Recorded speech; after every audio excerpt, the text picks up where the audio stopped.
Hi everybody, welcome back to the channel and welcome to an iWater airbrush review and spray test for you. If you're new to airbrushing and you're looking for a airbrush, your sort of first one, and you're going into the iWater brand and you fancy a side feed but you fancy something a little bit cheaper because the custom microns or the custom Takumi micron is a bit sort of at your price limit at the minute, I would recommend you have a look at the iWater HP SB Plus. This brush is an outstanding brush, guys. It really is. I've had it on the shelf now. I've owned this brush for years and it is absolutely mint. And this brush is old. It really is old, but it is absolutely mint. It was on the shelf and I thought, no, I'll do a review for you guys on it just to get you to see what this brush is like. So a little bit closer on the brush and I'll tell you what it's all about. These are a side feed airbrush.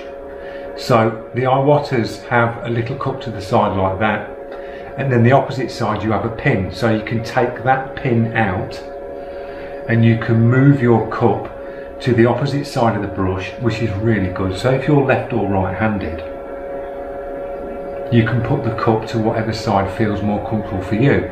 Now, I think these were the best cup designs that iWater did on the brushes because they sit low and the bottoms of the cup sit sort of down and out the way. So it gives you loads of viewing on your piece of artwork. The Takumi Micron, the new one, and the Takumi Eclipse, the cups are really big, I find, and they sit a little bit too high up. And it's just sort of in the way. And if you've got a precision airbrush where you're going in really close and doing real detailed work, I don't think you want a big cup sort of blocking your view.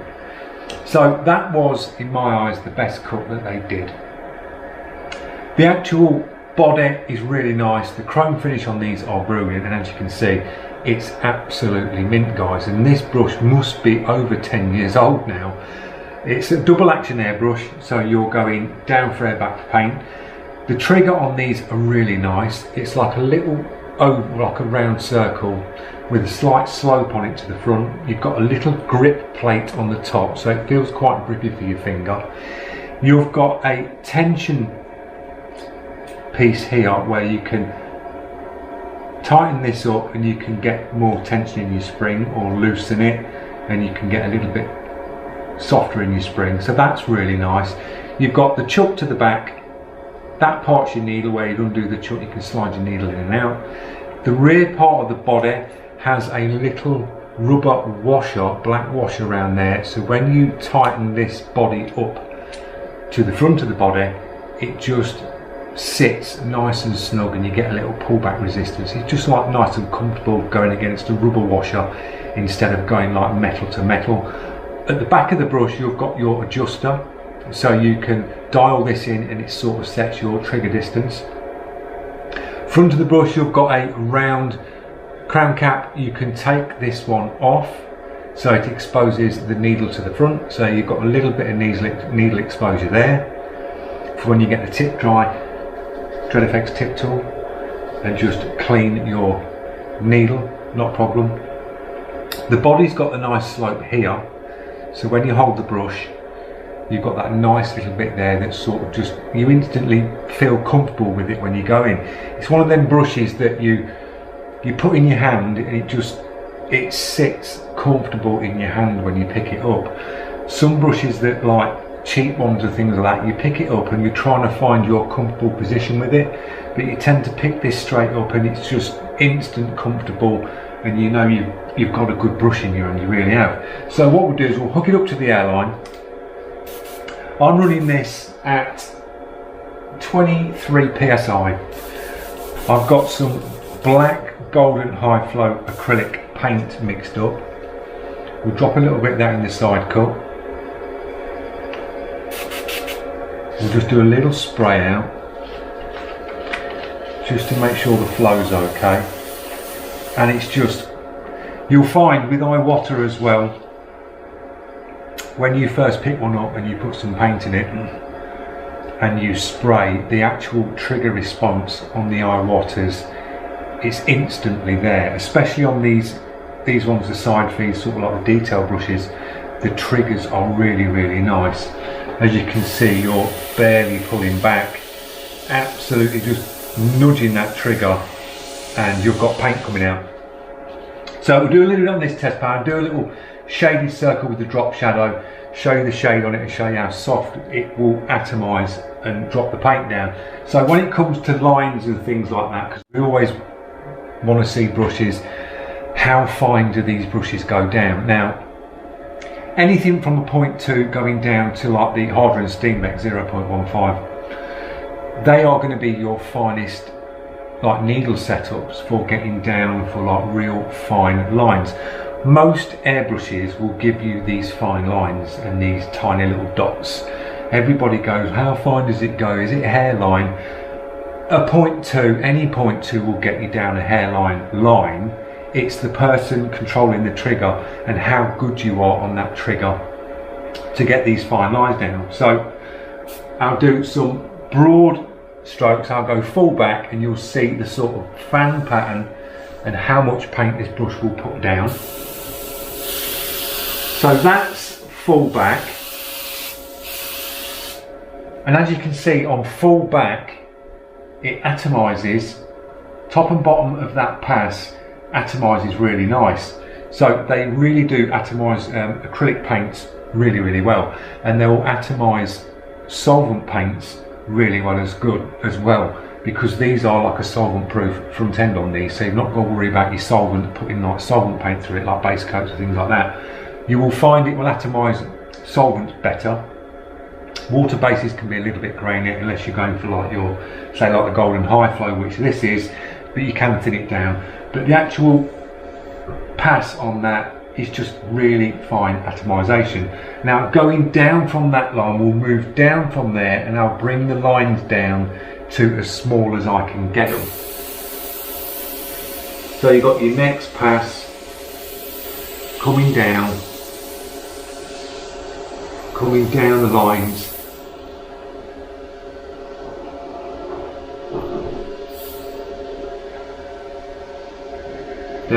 Down.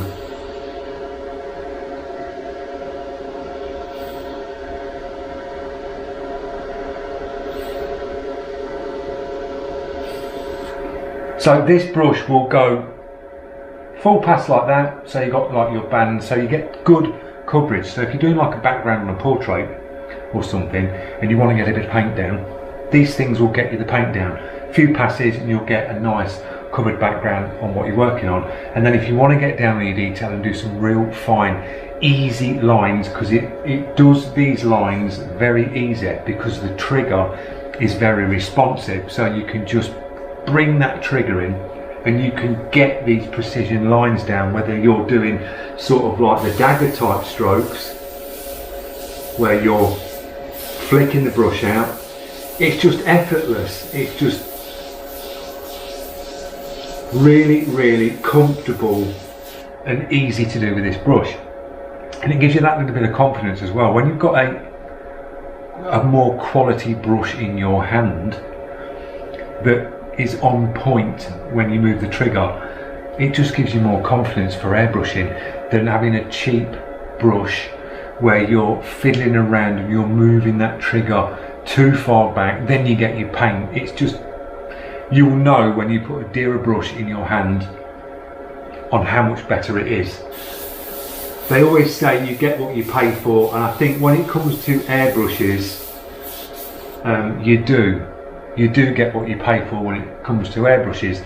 Yes, there are cheaper ones that I've got on the shelf which will match this on a 0.2, but it's just the whole package of this brush for the price.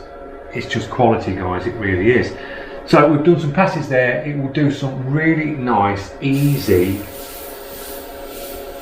dagger strokes. It just, I mean, these are tiny little dagger strokes like that. And these sort of strokes that you do, lines, it's very rare you do big lines like this in artwork, when you do your sort of fine lines and your tiny little dagger strokes, strokes like that, if you're doing portraits or like the eyelashes and things, you get the big broad passes like this where you need that nice atomization where you can back off and get them big broad strokes. And like the bits where you're shading down the sides of the jaw lines and things, you get your fine lines, your long line dagger strokes when you're doing sort of hair techniques, and it just makes it easy to do with this brush. So we'll do a bit of shading on here. I've got a couple of stencils.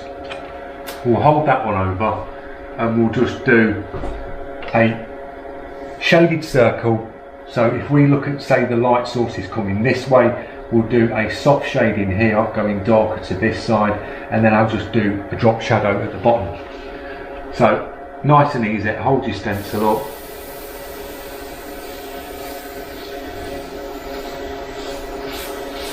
And it just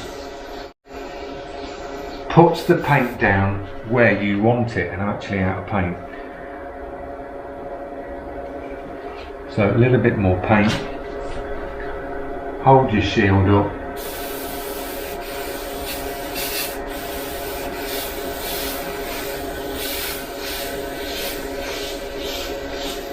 We'll just do a little pass over there.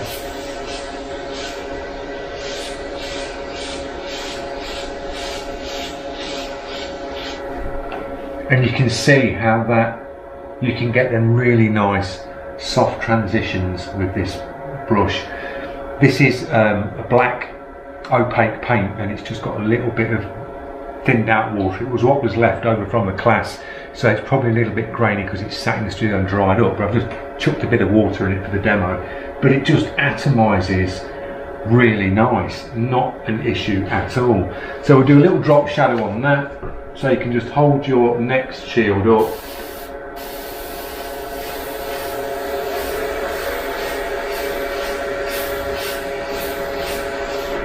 Like that.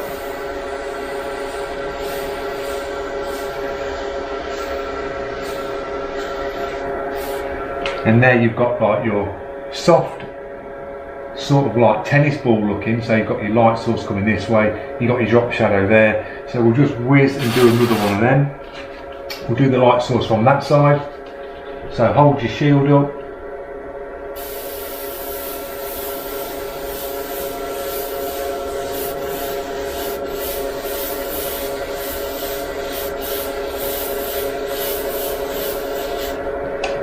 That one's a little bit off, but good enough for the demo. Hold that one there.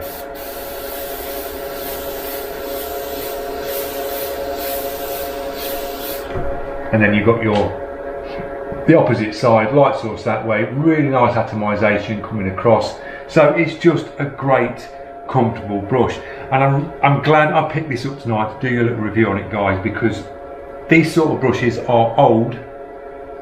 They've been around for a long time, but they're just outstanding. They really are. So if you are looking for a brush, a side feed, and want to get some detailed work, you need a brush that can get you down these little tiny little hairlines, atomizes paint brilliantly as you've just seen, easy to clean and maintain. And as I say, this is really old now and it just works.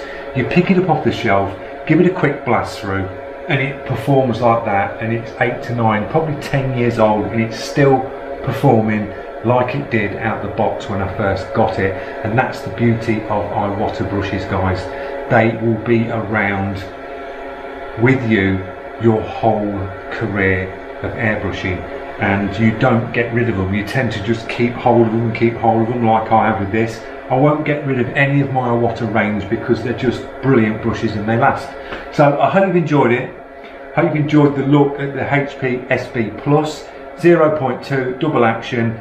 Big thumbs up. Give it a look, guys. Thanks for watching.